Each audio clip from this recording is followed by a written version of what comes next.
বর্ণনা, বাবুল ওযু অধ্যায়ের মধ্যে হাদিসটি আছে।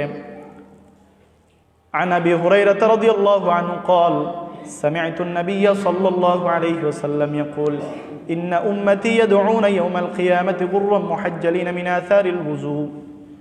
রাসূলুল্লাহ সাল্লাল্লাহু আলাইহি ওয়াসাল্লাম বলছেন, নিশ্চয় কিয়ামতের দিন আমার উম্মতদেরকে এমন অবস্থায় ডাকা হবে, ময়দানে মাহশরে এমন অবস্থায় তাদেরকে ডাকা হবে, গুররাম মুহাজ্জালিনা মিন আসারিল ওযু, ওযুর কারণে তাদের অঙ্গ প্রত্যঙ্গগুলি উজ্জ্বল চকচকে থাকবে।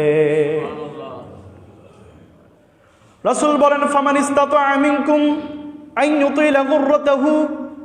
রাসূল সাল্লাল্লাহু আলাইহি ওয়াসাল্লাম বলছেন, অতএব তোমাদের মধ্যে যারা এই উজ্জ্বলতা বাড়াতে চায়, যাদের এই উজ্জ্বলতা দরকার, তাহলে ফালিয়াফআল, সে যেন তা করে, অর্থাৎ সে যেন নিয়মিত ওযু করে, নিয়মিত যেন ওযু করে।